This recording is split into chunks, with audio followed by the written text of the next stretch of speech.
ভগবান একদিন ক্ষীর সাগরের তীরে শেষনাগের উপর শয়ন করে আছে। চিন্তিত বদন, মা লক্ষ্মী তেনার পদসেবা করছেন। এমন সময় নারদ সেখানে এসে উপস্থিত। নারায়ণ নারায়ণ নারায়ণ। নারায়ণকে দেখে নারদ বললেন, প্রভু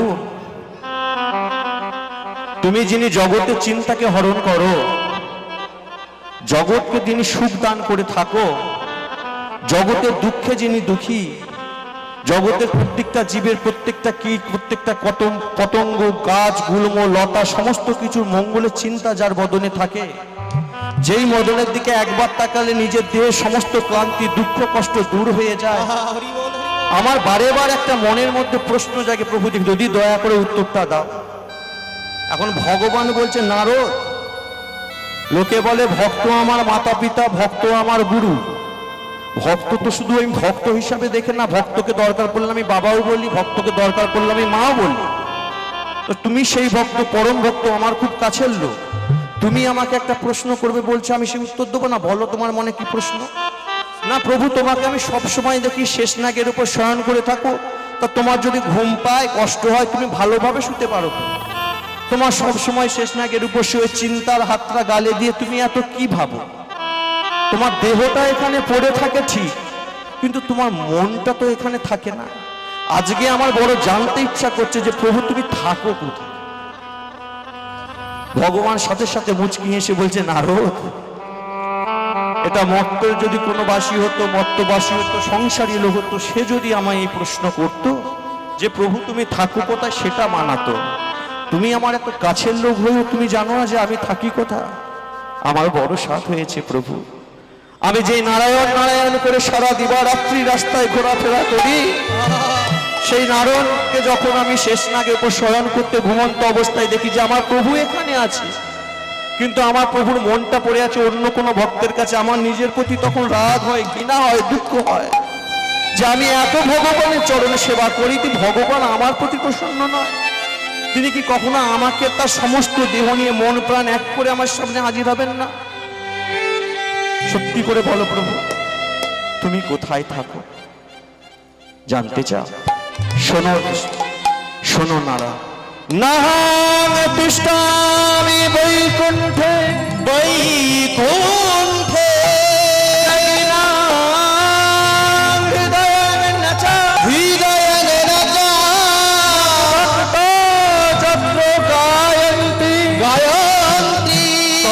তিষ্ঠামি হে নারদ, হে নারদ। নাহাং তিষ্ঠামি বৈকুণ্ঠে, তুমি আমাকে বৈকুণ্ঠে খুঁজতে গেলে বৈকুণ্ঠে পাবে না। যে সমস্ত যোগী ঋষিরা সারা বছর, বছরের পর বছর, সারা জীবন ধরে আমার নাম ভজনা করে যাচ্ছে, তুমি সেখানেও আমাকে পাবে না। আপনাদের মতো সাধুগুরু বৈষ্ণব মণ্ডলী যেখানে এই রৌদ্রের মধ্যে বসে মাঘ মাসের কনকনে ঠান্ডায় কীর্তনিয়ার মুখের হরি গুণকীর্তন শ্রবণ করেন, ওদের কষ্ট দেখার মতো কে আছে? আপনার আর আমার মাঝখানে যে ফাঁকা জায়গাটা পড়ে থাকে জানেন তো? এই যে পড়ে আছে এখানে যে জায়গাটা, কোন সৎ ব্যক্তি, কোন সৎ মানুষ, কোন সৎ ভক্ত যদি এক নিষ্ঠায় গোবিন্দকে স্মরণ করে এই আসনটায় বসতে পারে, সেই এই দুটো জায়গার মধ্যে একটা প্রাচীর লক্ষ্য করতে পারবে। আর সেই প্রাচীরের ওপর পা ঝুলিয়ে আমার প্রাণ কৃষ্ণ, প্রাণ গোবিন্দ মধুর মুরলীটিকে নিয়ে বাঁশিতে ফুঁক দিতে বলবে, তোরা আমার নাম করছিস? তোরা তো ভালো করেই জানিস যে আমাকে ডাকলে কেউ পাক বা না পাক, কেউ যদি আমার নামটাকে আশ্রয় করতে পারে, আমি যে তার দাস হয়ে থাকি। তোমরা আপনারা সেই সমস্ত ভক্তমণ্ডলী কখনো এটা ভাববেন না যে একটা কীর্তনিয়া উঠে কীর্তন করছে আর এখানে কেউ নেই।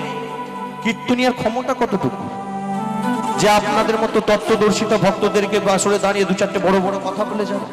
ক্ষমতা নেই মা। ওই প্রাণ গোবিন্দ ওখান থেকে ইশারা করে, তুই এটা বল, তুই সেটা বল, তুই ওটা বল, তুই ভক্তদেরকে একবার বল, দুহাত তুলে বলতে নিতাই গৌর হরি বল, হরি বল। কখনো আমাদের কথা নয়, প্রাণ কৃষ্ণ, প্রাণ গোবিন্দ নারায়ণী এখানে এসে বলছে। তাহলে যেই নারায়ণ, যেই ভগবান তার সমস্ত আসনকে ছেড়ে দিয়ে ভক্তদের জন্য কষ্ট করে বসতে পারে, আমরা এমন অধম পতিত কলির জীব। এখন তো অনেক ভালো ফেসিলিটি, এত সুন্দর মায়ে গেছে, এত সুন্দর একটা স্টেজ পেয়েছি, যাও একটা ছায়া দিয়েছে, সুন্দর চট দিয়েছে, ছেঁড়া তো দেখতে পাচ্ছি না, ভালোই দিয়েছে। কিন্তু মহাপ্রভু যখন জন্মগ্রহণ করেছিলেন তখন কিন্তু এতটা ফেসিলিটি ছিল না। ছিল? মহাপ্রভু আমার জন্মগ্রহণ করে 5 বছর বয়স না হতে হতেই মনে মনে ভাবছি আমি জাতি ধর্ম নির্বিশেষে হরিনাম প্রচার করতে এসেছি জীবের মাঝে। কেন তখন কত বড় জাতি বৈষম্যের একটা বিচার ছিল। তুই মুচি, তুই ডম, তুই ম্যাথর, তুই চাঁড়াল, আমি ব্রাহ্মণ, আমি বৈষ্ণব। আপনারা যেমন সমস্ত জাতি ধর্ম নির্বিশেষে এক জায়গায়, এখানে তো সবাই এক জাতির নেই মা, বিভিন্ন জাতির আছে। আপনারা যেমন সবাই একসাথে এক জায়গায় বসে হরিনাম শ্রবণ করতে পারছেন, তৎকালীন দিনে হরিনাম শ্রবণ করা তো দূরের কথা, মন্দিরে যেতে গেলে ব্রাহ্মণ পুরোহিতের অনুমতি নিতে হতো যে আমি যেতে পারবো কিনা। মহাপ্রভু বলেন এটা তো চলবে না, কলির জীবকে উদ্ধার করতে গিয়ে সবাইকে এক জায়গায় আনতে হবে। এদের মনের ভেতরে অনেক ময়লা জমে আছে, এদের মনের ময়লাগুলোকে যতক্ষণ না দূর করে জলের মতো সরল করতে পারে। জলের ধর্ম কি? আপনি যাকে যখন জলকে যখন যে পাত্রে ঢালবে সেই আকারেই নেবে। আপনি যদি কোনো ঢাল জায়গায় ঢালু অবস্থায় জলকে ঢেলে দেন, দেখবে ঢাল থেকে গড়াতে গড়াতে যেখানে সমান্তরাল জলটা সেখানে এসেই জমা হবে, উঁচুতে থাকতে চায়। প্রাণ গোবিন্দ মহাপ্রভু আমার বললেন তোদেরকে জলের মতো স্বচ্ছ হতে হবে, জলের মতো পবিত্র হতে হবে, তোরা এই জগৎ থেকে উদ্ধার পাবি। কিন্তু তার সেই চিন্তা করতে করতে সামনে একটা বড় বিপদ দেখা দিল। যেই শচীগর্ভ সিন্ধু মাঝে সচীমাতা 6টা সন্তানকে বিসর্জন দেওয়ার পর সপ্তম গর্ভে বিশ্বরূপকে পেয়েও সে একটু বড় হতে না হতে মাকে ছেড়ে চলে গেল। মা বড় বিষণ্ণ বদনে চিন্তায় পড়ে গেল যে আমি তো আবার অষ্টমবারের মতো গর্ভবতী হয়েছি, কিন্তু এই সন্তান আমার থাকবে তো? এখন কোনো বাড়িতে যদি বিপদ ঘটে যায় পাড়ার লোকের তো অভাব নেই কান ভাঙানোর। আরে সচি, তুই এতদিন তো যা সমস্ত ছেলে হয়েছে তোর ছেলেকে চাঁড়াল, মুচি, ম্যাথর যত ছোট জাতির নিচু জাতির লোকেরা দেখতেছে যে তাদের কুছায়া তোর ছেলের উপর পড়তো, যার জন্য তোর ছেলে একটা থাকেনি। বিশ্বরূপ একটু বড় পর্যন্ত ঠিক ছিল ঠিকই, কিন্তু তোরা কখনো মানিসনি ওই নিচু জাতির ছেলেগুলোর সঙ্গে খেলতে যেত বিশ্বরূপ, তাকে কখনো তোরা বাধা দিসনি। আর সেই জন্য কিন্তু বিশ্বরূপ পর্যন্ত তোদেরকে ছেড়ে চলে গেল। মায়ের মনে ভয়। নিমাই যেই 6-7 বছরের হয়েছে, মা মনে মনে ভাবছে কিছু হোক বা নাই হোক এ ছেলেকে ওই নিচু জাতির ছেলেগুলোর সঙ্গে খেলতে দিলে হবে না। নিমাইকে প্রত্যেক দিন সুন্দর করে স্নান করিয়ে দিত সচীমাতা। যশোদা মা আমার যেমন গোপালকে সুন্দর করে স্নান করিয়ে দাদুর সঙ্গে সেবা দিয়ে সুন্দর সোনার গহনা পরিধান করে দিত, তেমনি সচীমাতা নিমাইকে স্নান করিয়ে দিয়ে সুন্দরভাবে সাজিয়ে গুছিয়ে দাদুর সঙ্গে তিলক সেবা করে দিয়ে যতটুকু তার সামর্থ্য আছে মাথায় ফুল দিয়ে, কানে কুণ্ডল দিয়ে, মাথায় একটা ময়ূরের পুচ্ছ দিয়ে বের করে দিত, গেটের বাইরে দরজার সামনে বের করে দিয়ে বলতো দেখ বাবা নিমাই, তুই বড় হচ্ছিস, পাড়ার সবাই বলে তুই নাকি খুব জ্ঞানী, খুব বুদ্ধিমান, অল্প বয়সে তোর বিদ্যার ভান্ডার নাকি পরিপূর্ণ। তোকে তবে মা হয়ে একটা কথা বলি, যদি তুই রাখিস। এ মা, তুমি কি বলছো মা? তুমি যে আমার মা, তুমি আমার জন্মদাত্রী মাতা, তুমি তো আমাকে আদেশ করবে, অনুরোধ তো করতে পারো না। মা কখনো তার সন্তানকে অনুরোধ করতে পারে না, আদেশ করতে বলে। তুমি আমায় আদেশ করো। শোন বাবা, এই যে বাড়ির বাইরে থেকে বেরিয়ে গিয়ে দুটো রাস্তা ভাগ হয়ে গেছে, একটা যাচ্ছে বাঁ দিকে আর একটা যাচ্ছে ডান দিকে। এই বাঁ দিকের পাড়াটায় যারা বাস করে তারা হচ্ছে সমস্ত নিচু জাতির ছেলে। সচিমা বলতে চায় না, কিন্তু মনে ভয়, বিশ্বরূপের মতো খেলাধুলা করতে গিয়ে এই ছেলেটাও যদি বেরিয়ে যায়, আর যদি না আসে লোকের কথা কানে আছে, লোক বলে যে ছোট জাতির পাড়ার সঙ্গে খেলা করতে বলে বিশ্বরূপ বেরিয়ে চলে গেছে। দেখ বাবা, এই ছোট জাতির পাড়ার ছেলেগুলোর সঙ্গে খেলাধুলা করিস না। ওরা মুচি, ম্যাথর, ডম, চাঁড়াল, ওদের মধ্যে ভক্তি ভাব কিচ্ছু নেই। ওরা ভগবান জানে না, ভগবান বোঝে না, ভগবানের রূপটাও ঠকমিতা এখনো সর্বেরা দেখেনি। তুই ওদের সঙ্গে খেলে তোর মনের ভক্তি নষ্ট হবে, ওদের সঙ্গে খেলাধুলা করলে ভগবানের থেকে দূরে চলে যাবি। তাহলে মা আমি কি করব? এই যে ডান দিকটায় দেখতে পাচ্ছিস, এই ডান দিকটায় যারা বাস করে তারা হলো সম্ভ্রান্ত ব্রাহ্মণ, বৈষ্ণব, চ্যাটার্জি, ব্যানার্জি, চৌধুরী, সমস্ত উঁচু জাতি। তোর বাবা যদি খেলাধুলা করার ইচ্ছাও হয়, বাঁদিকে যাস না, ওই ডান দিকের পাড়ায় গিয়ে উঁচু জাতির ছেলেগুলোর সঙ্গে খেলাধুলা করবে। কিন্তু নিমাই মনে মনে ভাবতো, ওহে সচি মাই আমার,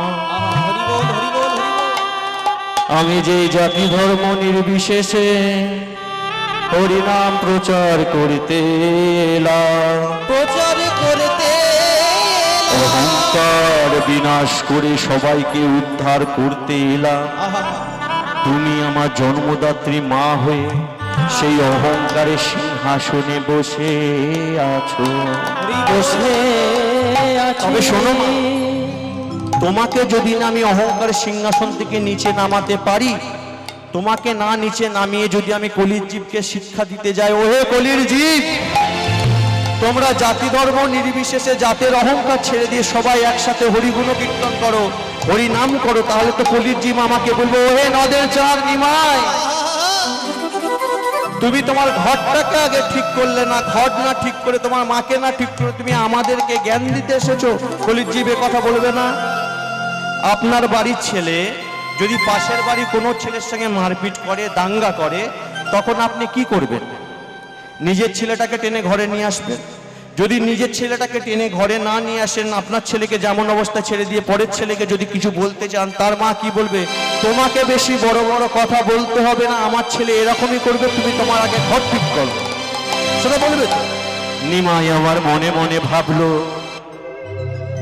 আমি যদি ঘরে গিয়ে নিজের ঘরটাকে ঠিক না করি, ওই কলির জীব আমায় বারে বারে দ্বিধা দেবে, গালাগাল দেবে, কেউ আমার কথা মানবে না।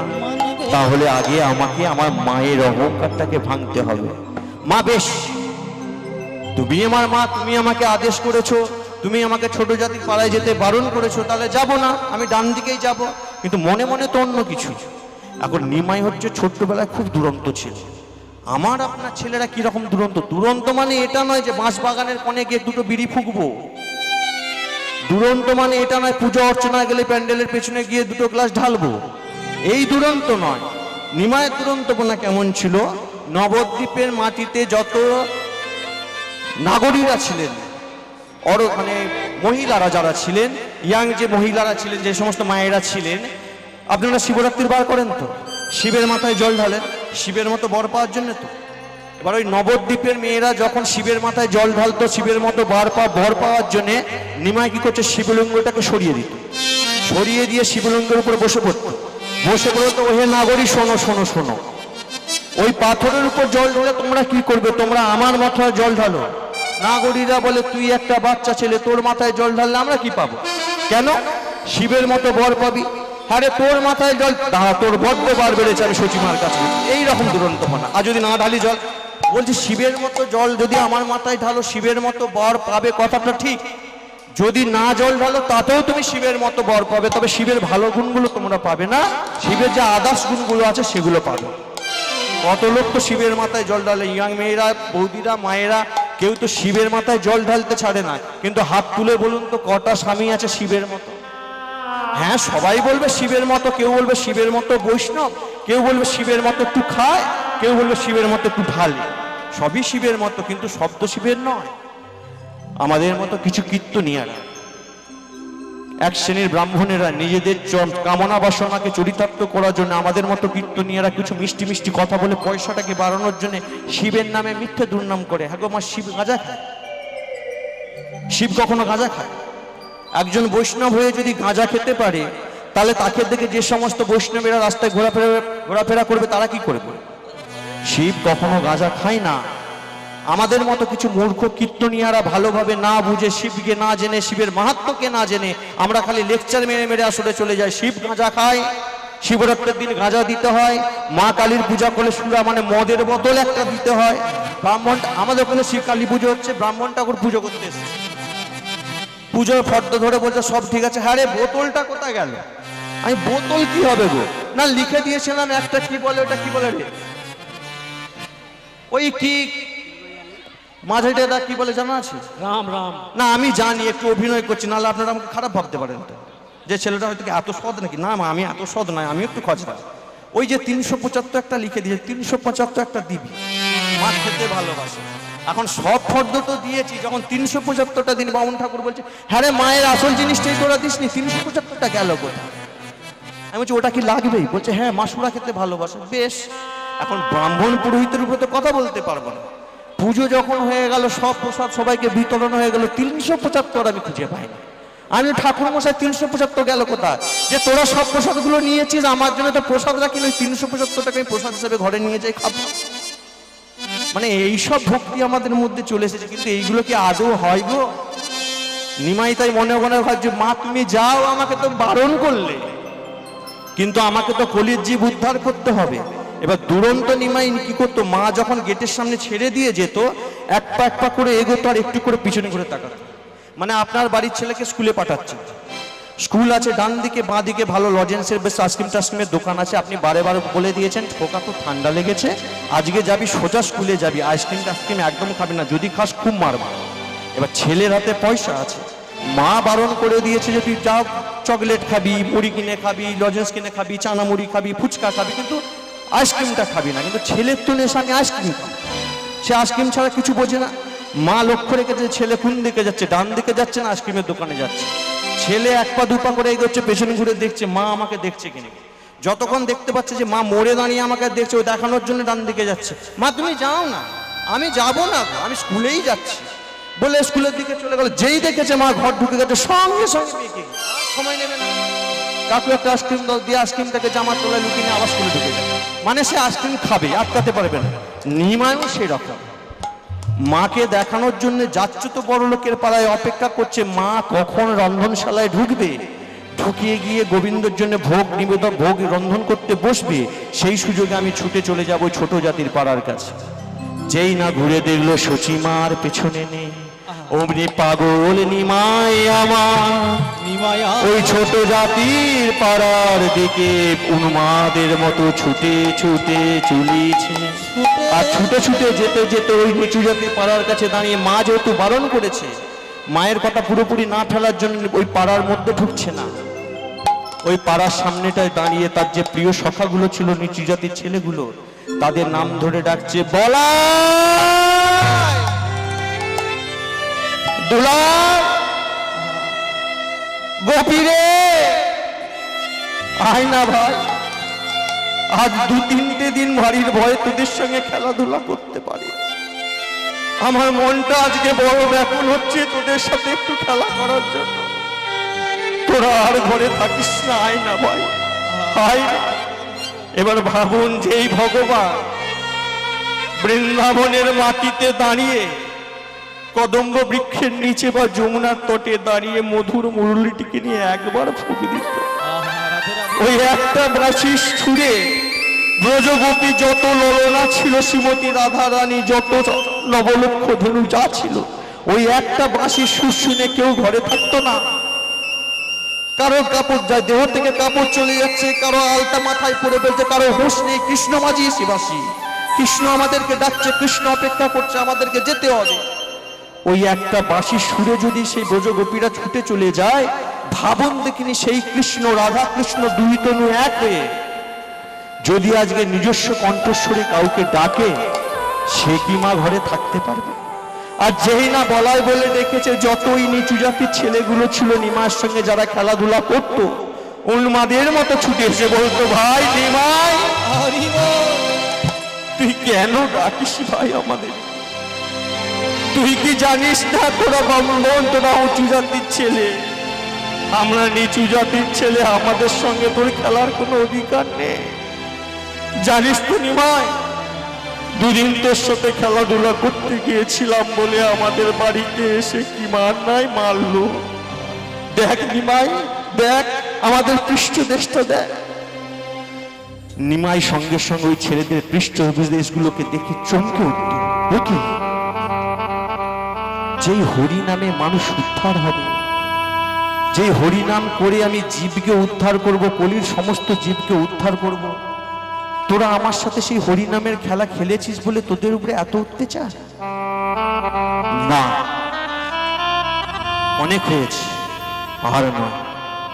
শোনো ভাই, বড় কষ্ট না, আমার দেওয়া নাম তোরা করেছিস বলে তোদের বড় কষ্ট হয়েছে, তোদের অন্তরে বড় ব্যথা লেগেছে, তোদেরকে বড্ড অত্যাচার সহ্য করতে হয়েছে, কিন্তু ভাই একটা কথা মন থেকে বলবি, তোরা আমায় ভালোবাসিস। নিমাই কি বলছিস? আমরা তোকে ভালোবাসি না? ঘরে দুটো দিন ছিলাম, বারে বারে মনে হচ্ছে আমাদের প্রাণ সখাটা আজ হয়তো খেলার সঙ্গী পাবে না। ঘরের মধ্যে বসে আছি, আমাদের অন্তরটা শুধু কেঁপে উঠছে। নিমাই বুঝি আজ রাস্তার ধারে একা দাঁড়িয়ে আছে।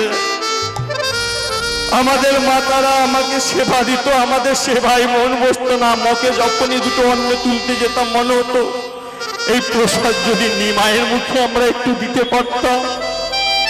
আর আমাদেরকে বলছিস আমরা তোকে ভালোবাসি কিনা? পাস, খুব পাস। বেশ, অনেক তো মার খেয়েছিস। এতদিন আমরা গ্রামের মধ্যে খেলাধুলা করতাম বলে তোদের উপরে অনেক অত্যাচার হয়েছে, তোদেরকে নিচু জাতির ছেলে বলে অনেক মারধর করেছে। তবে ভাই আজকে একটা আমি উপায় বের করে এসেছি। উপায়? হ্যাঁ ভাই, কি উপায়? ওই যে সুরধনী গঙ্গা বয়ে চলেছে কলরব করে করে, ওর তীরে যে একটা বন আছে দেখেছিস? হ্যাঁ, আমি জানিস তো কালকে বিকালে ঘুরতে গিয়েছিলাম ওই সুরধনী গঙ্গার তীরে। ঘুরতে গিয়ে দেখেছি ওই বনের পেছন দিকে যেখানে কেউ যায় না একটা সুন্দর খেলার মাঠ আছে। এখন ওই নিচু জাতির ছেলেগুলো বলছে আমরাও তো সুরধনীর তীরে যাই, আমরাও প্রত্যেক দিন ঘুরতে যাই, জঙ্গল দেখে আসি, কিন্তু জঙ্গলের পেছনে তো কোনো খেলার মাঠ নেই। প্রাণ গোবিন্দ আমার লীলা প্রকাশের নিমিত্তে ওই বৃন্দাবনের গোচরণের যে মাঠ ছিল আজ লীলা প্রকাশের জন্য সুরধনী গঙ্গার তীরে উপনীত করিল। উপনীত হইল। ছেলেরা বলছে হতে পারে আমাদের হয়তো ভুল হয়েছে, আমরা হয়তো কখনো ভালো করে দেখিনি। চল নিমাই, ওইখানে গিয়ে খেলবো, তাহলে কেউ দেখতে না। রে আমার উপর বিশ্বাস রাখ না, কেউ আর দেখতে পাবে না, কেউ আর তোদেরকে একটা কথা বলতে পারবে না। আমার সঙ্গে চল চল চল, তাহলে আজকে আমরা মন। তবে হ্যাঁ, আমরা চুপচাপ যাব না। এই আমি তোদের হাত ধরলাম, তোরা আমার হাত ধরবি না, কারণ যদি সন্তান পিতার হাত ধরে কোনো মুহূর্তে সন্তান ছেড়ে চলে যাবে ঠিক নেই, কিন্তু পিতা যদি সন্তানের হাতটা ধরে, হাজার ভিড় হতে পারে, লক্ষ ভিড় হতে পারে, পিতা কখনো তার সন্তানের হাতটাকে ছাড়বে না। অতএব তোরা আমার হাত ধরিস না, এই আমি তোদের হাত ধরলাম। এবার আমার সাথে বলতে বলতে চল। প্রভু কি বলবো নিমাই? হরি হরায় নম কৃষ্ণ, যাদবাই নম,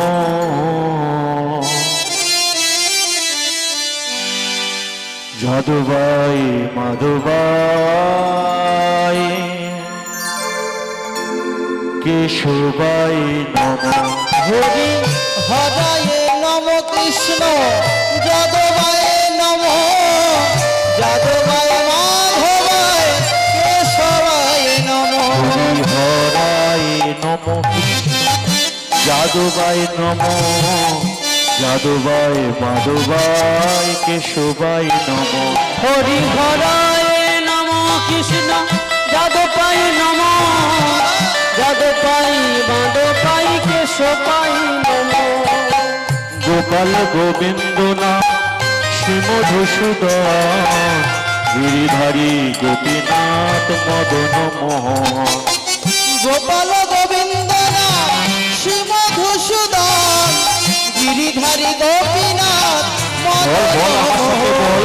গোপাল গোবিন্দ নাম শ্রীমধুসূদন, গিরিধারী গোপীনাথ মদন মোহন। গোপাল গোবিন্দ রাম শ্রীমধুসূদন, গিরিধারী গোপীনাথ মদন মোহন। হরি হরায় নম কৃষ্ণ, যাদবায় নম, যাদবায় মাধবায়, কেশবায় নম। হরি হরায় নম কৃষ্ণ, যাদবায় নম, যাদবায় মাধবায়, কেশবায় নম। হরে কৃষ্ণ হরে কৃষ্ণ, হরি বল। কৃষ্ণ কৃষ্ণ হরে হরে, হরে রাম হরে রাম, রাম রাম হরে হরে। হরে। আজকে গোপাল প্রাণকৃষ্ণ আমার নিমাই হয়ে ওই ছোট্ট ছোট্ট ছেলেগুলোকে নিচু জাতির ছেলেগুলোর সঙ্গে নিয়ে যাচ্ছে, সুরধ্বনিত্রীরা নাম করতে করতে যাচ্ছে। আমরা এতটা ভাগ্যবান না, হয়তো আমরা মহাপ্রভুকে কখনো চোখে দেখি, হয়তো নিত্যানন্দ প্রভুকে চোখে দেখিনি, কিন্তু আমরা এমন ভাগ্যবান নাই বা তার সময় দেখা পেলাম। 535 বছর আগে মহাপ্রভু এসেছিলেন, হয়তো নবদ্বীপের ধুলোকণা এখনো বাতাসের মধ্যে কোথাও না কোথাও উড়ে বেড়াচ্ছে। হয়তো সেই নবদ্বীপ চন্দ্রকেতু চোখে দেখিনি, কিন্তু তার অবয়বটুকু নিয়ে তো আমরা বেঁচে আছি। তাহলে আজকে মহাপ্রভু স্বয়ং নিজেই বালকদের হাত ধরে হরিনাম কৃষ্ণ নাম করতে করতে যাচ্ছে, তাহলে সেই নাম যদি মহাপ্রভু করতে পারে, আপনারা পারবেন না? আমার সাথে করা যাবে সেই নাম? আমি যেমন বলবো আপনারা বলতে পারবেন, তবে এমন ভাবে বলবেন এই গ্রামটা তো কম বড় নয়, অনেকখানি সেই ঢাল থেকে নেমেছে, অনেকখানি এলাম, এতখানি গ্রামের লোক অনেক হয়তো আসে, কিন্তু আপনাদের গলার কণ্ঠস্বর শুনে তারা যেন মনে করে যে কীর্তন গানটা মনে হয় খুব সুন্দর হচ্ছে। এই সুযোগে আমার হয়তো একবার হরি বলাটা হলো না। মেদিনীপুরের লোক এটা বলতে হবে না, বারে বার আমি জানি, অনেকবার এসেছি, আপনাদেরকে শুধু একটু একটা কথা বলে, যদি মধু খেতে যাও কাঠি কি বলে বল না রে, মৌচাকে একবার খোঁচা দাও, মানে মধু যদি তুমি খেতে চাও নিজেকে কাঠি নিয়ে একটা মৌচাকে চলে খুঁচিয়ে দাও, মধু আপনা হতেই পড়বে। সেরকম খালি আমি একটু আপনাদেরকে একটু খোঁচা দিয়ে দিচ্ছি, এবার আপনারা করুন আমার সাথে, বলুন হরে কৃষ্ণ শুনতে পাই জোরে, বা এখনো তো অনেকেই আছেন, বলুক জোরে। লজ্জা পাচ্ছে? এই হাসিস কেন, লজ্জা পাচ্ছে?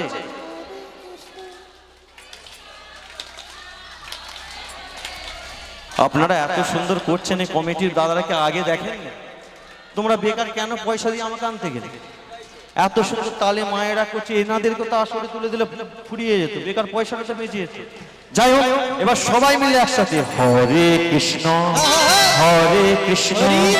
কৃষ্ণ কৃষ্ণ হরে হরে, হরে রাম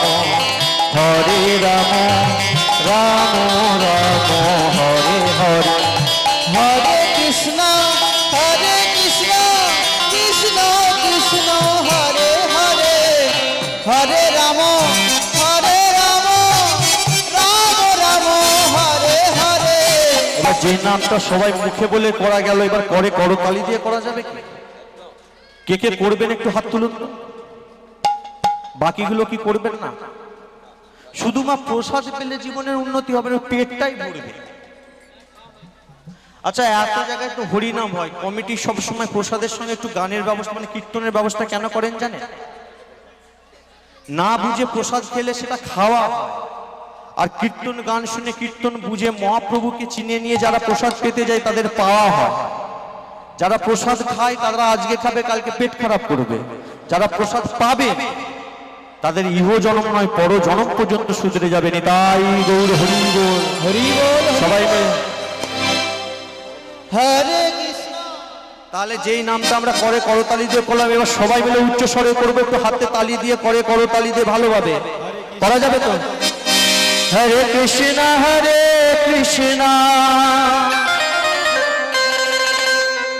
কৃষ্ণ কৃষ্ণ হরে হরে,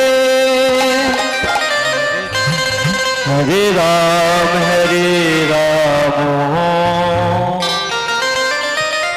রাম রাম হরে হরে, হরে কৃষ্ণ কৃষ্ণ কৃষ্ণ হরে হরে, হরে রাম রাম রাম হরে হরে, হরে কৃষ্ণ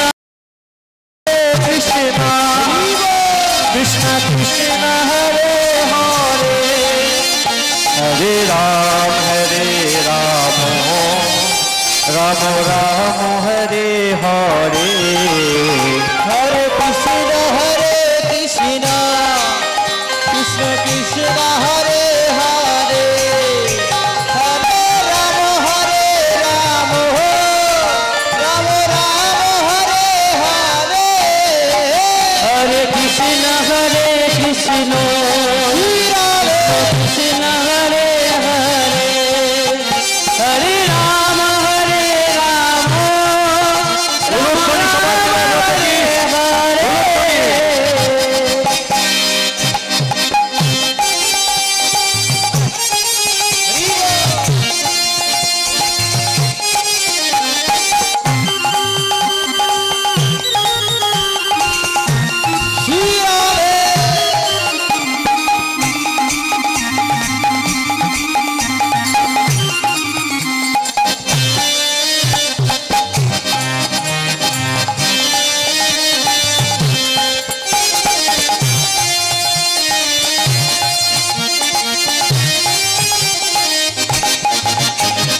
हरे कृष्ण कृष्ण कृष्ण हरे हरे हरे राम राम राम हरे कृष्ण कृष्ण कृष्ण हरे हरे राम राम राम हरे कृष्ण कृष्ण कृष्ण हरे हरे हरे राम राम राम हरे हरे हरे कृष्ण कृष्ण कृष्ण हरे हरे हरे राम राम राम हरे कृष्ण कृष्ण कृष्ण हरे हरे निताई गौर हरि बोल हरे कृष्ण कृष्ण कृष्ण हरे हरे हरे राम राम राम हरे कृष्ण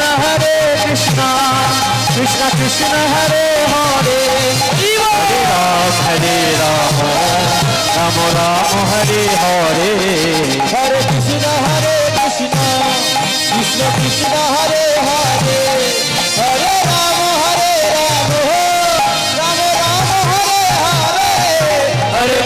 हरे कृष्ण कृष्ण हरे हरे हरे राम राम हरे हरे गौरांग महाप्रभु की जय नित्यानंद प्रभु की जगन्नाथ विश्व की सची माता की যে যার গুরুকে স্মরণ করে নিতাই গৌর হরি বল হরি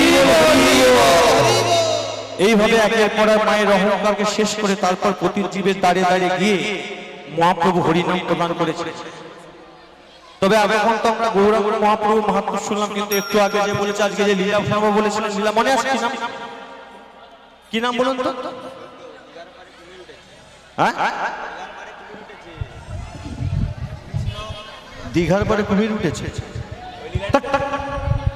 ভক্ত গোকর্ণের হরি সাধন। তবে যে কোনো ভক্ত লীলা আস্বাদনের পূর্বে আমাদেরকে যেতে হবে বৃন্দাবনে। বৃন্দাবনে গিয়ে রাধা রানীকে আশ্রয় করে আমরা সেই লীলাকে শোভন করব। তাহলে সবাই মিলে আমাদেরকে সেই বৃন্দাবনের উদ্দেশ্যে রওনা দিতে হবে। কে কে আমার সাথে বৃন্দাবনে যেতে চান একবার হাত তুলুন। হাত তো অনেক উঠেছে, কেউ নামাবেন না একটা কথা বলার পর। আগেই বলেছি 3 বছর লকডাউন যাচ্ছে, আমি হাত তুলতে বললাম, আপনারা মনে মনে ভাবেন এই সুযোগে গাড়ি ভাড়া লাগবে না, ভাইয়ের সঙ্গে চলে যাব, কিন্তু ওটি হচ্ছে না। খরচা কিন্তু আপনাদেরকে করতে হবে, হয়তো কিঞ্চিতের বঞ্চিত। এই হাতে নেমে গেল তো, দেখেছো? আরে ভয় নেই ভয় নেই, আমি গাড়ি ভাড়া করে নিয়েও যাবো না, এত লোককে নিয়ে গিয়ে আমি হ্যাপা সামলাতেও পারবো না, ঠিক আছে? তবে যেটা আমি পারবো সেটা হলো আপনাদের মনরূপ পাখিটাকে বৃন্দাবনে নিয়ে যেতে। আপনারা যদি ভরসা করে আপনাদের মনরূপ পাখিটাকে আমার হাতে সমর্পণ করতে পারে, আমি রাধাকৃষ্ণকে স্মরণ করে রাধাকৃষ্ণের চরণ আশ্রয় করে বৃন্দাবনে গিয়ে আপনাদের ওই মনরূপ পাখিটাকে বৃন্দাবনে কৃষ্ণের চরণে সমর্পণ করে আসবো। আপনারা সে কৃষ্ণের চরণে বসে তাদের যুগল রূপ দর্শন করে নেবেন, ঠিক আছে? তাহলে এবার হাত তুলেন তো, কে কে আমার সাথে যাবে? আহা, কিন্তু এই গরমের সময় যদি এখন গিয়ে বৃন্দাবনে যায়, বৃন্দাবনে গিয়ে কি দেখবো জানেন? কি দেখবো জানেন? জরা চল কে हो जरा चल के वृंदावन तो देखो। राधे राधे। যদি এখন আমরা বৃন্দাবনে যাই, বৃন্দাবনে কি দেখবো জানেন? श्याम बंशी बजाते मिलेगी। ভজনটা একটু হিন্দিতে আছে, আপনারা বুঝতে অসুবিধা হচ্ছে, বাংলায় ভেঙে দেবো। পদকর্তা বলছেন যারা চালকে বৃন্দাবন তো দেখো, মানে এই মুহূর্তে একবার বৃন্দাবনে গিয়ে দেখুন। আর এই সময় যদি বৃন্দাবনে চলে যান, কি দেখতে পাবেন? আপনার প্রাণকৃষ্ণ, আমার প্রাণ গোবিন্দ কোন কদম্ব বৃক্ষের নিচে বা কোনো যমুনার তটে দাঁড়িয়ে মধুর বাঁশি দিতে ফুঁক দিচ্ছে। কেন একটা গান আছে না, এখনো সে বৃন্দাবনে বাঁশি বাজে বাজে, যার কান আছে সে শুনতে পায়, যার কান নাই সে শুনতে পায় না। যে প্রকৃত কান নিয়ে যাবেন, প্রকৃত দর্শন দৃষ্টি নিয়ে যাবেন, সে দেখতে পাবেন যে ওই কদম্ব বৃক্ষের নিচে যখন 5000 বৎসর পূর্বে বৃন্দাবনে বসে ভগবান যেমন লীলা করতো, আজও ওই ভগবান কদম্ব বৃক্ষের নিচে মধুর বাঁশিটিকে নিয়ে বাজাচ্ছে। আর যেখানে কৃষ্ণ বাঁশি বাজায়, সেখানে রাধারানী কি করে? ঝুলা ঝুল রহি হোগি রাধারানী। কৃষ্ণের বাঁশি শুনে রাধারানী আয়নের পাশে শয়ন করেছিল গোমা।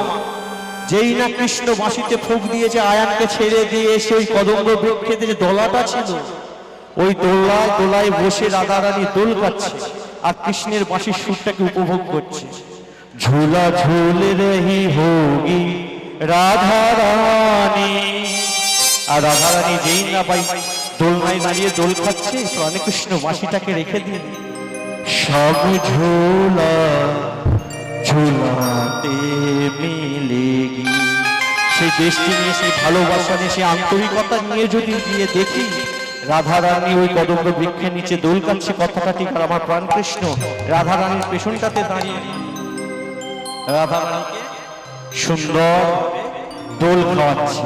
তাহলে আমরা এই দৃশ্য দর্শন করতে করতে হাতে করো তালি দিয়ে সবাই মিলে বৃন্দাবনের সঙ্গে যাব। সবাই মিলে একসাথে তিন বলার সাথে সাথে 1 2 3।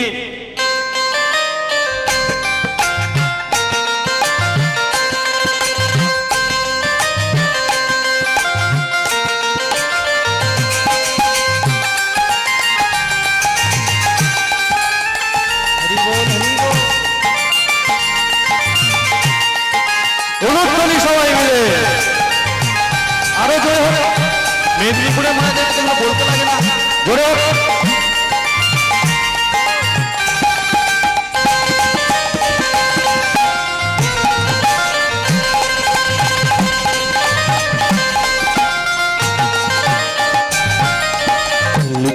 वृंदावन तो देखो, वृंदावन के देखो, सामने झूला झूलाते मिलेगी। जरा चल के वृंदावन को देखो, सम बंसी बजाते मिलेगी। झूला झूल रही होगी राधा रानी, झूला झूल रही होगी राधा रानी, झूला झूल रही होगी राधा रानी, झूला झूल रही हो राधा रानी। शाम झूला झूलाते मिलेगी। जरा चल के वृंदावन को देखो, सम बंसी बजाते मिलेगी। हरि बोल हरि बोल।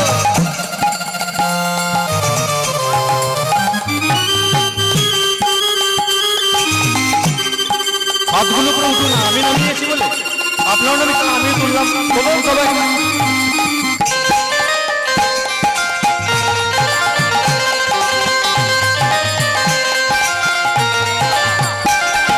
রাধে রাধে রাধে রাধে রাধে রাধে রাধে बोलो राधे राधे राधे राधे ঠিক যেন জমছে না, राधे श्याम। ঠিক যেন হচ্ছে, তারই মধ্যে যেন একটু ফাঁকা, তারই মধ্যে যেন একটু ফাঁকা লাগছে। কি হিন্দিতে হয়ে গেল বলে মায়েদেরকে একটু অসুবিধা হলো, বাংলায় হলে আর একটু ভালো হয়, তাই তো? দাদারা বলে দিয়েছে দাদা দু চারটে ভজন করতে হবে। এবারে এমন একজনকে নিয়ে এসে যে গাইতেও জানে না আর ভজন তো দূরের কথা। প্রভু আপনাদের আশীর্বাদে রোগরি রোগরি যা হয়ে যায় এই সুযোগে যদি গলাটোন গাইতে পারি, তাই না? তাই না? তাহলে বাংলায় হোক, হবে তো? ভজ শ্যাম ভজ রে, ভজ রাধা ভজ রে, শ্যাম ভজ, শ্যাম ভজ, শ্যাম ভজ রে, রাধা ভজ, রাধা ভজ, রাধা ভজ রে। তাহলে এবার করা যাবে তো? ভজ শ্যাম ভজ রে, ভজ রাধা ভজ রে, भज श्याम भज रे, भज राधा भज रे, ভজ শ্যাম ভজ রে, রাধা ভজ রে, শ্যাম ভজ রে, ভজ রাধা ভজ রে, भज श्याम भज रे, भज राधा भज रे।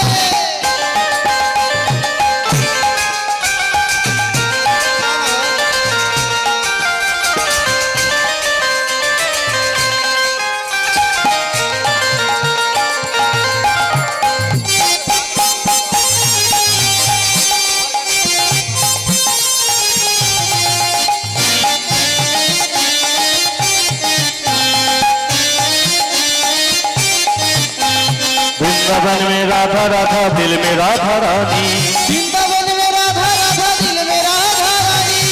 वृंदावन में राधा राधा दिल में राधा रानी, वृंदावन में राधा राधा दिल में राधा रानी, श्याम कुंड में राधा राधा मन में राधा रानी, श्याम कुंज में राधा राधा मन में राधा रानी, श्याम कुंड में राधा राधा मन में राधा रानी, श्याम कुंड में राधा राधा मन में राधा रानी, राधा राधा राधा बरसाने वाली राधा, राधा राधा राधा बरसाने वाली राधा, राधा राधा राधा बरसाने वाली राधा, राधा राधा राधा बरसाने वाली राधा, घर में हरि नाम करो रे।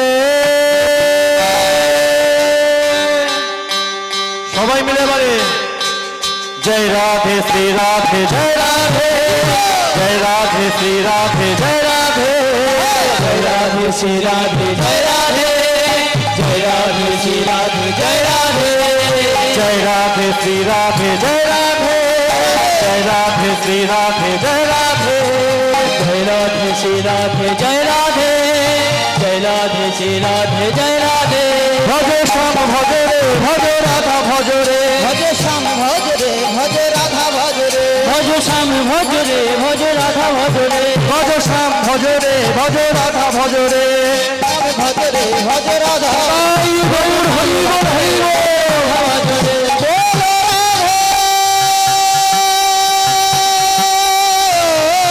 ওই কত ভালো উলুধ্বনি নিয়ে একবার দেখি তো বলছি बोलो बोलो राधे, हरि सब मिले बोलो राधे राधे,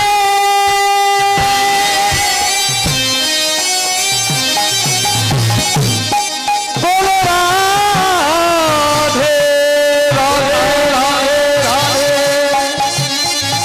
बोलो राधे राधे,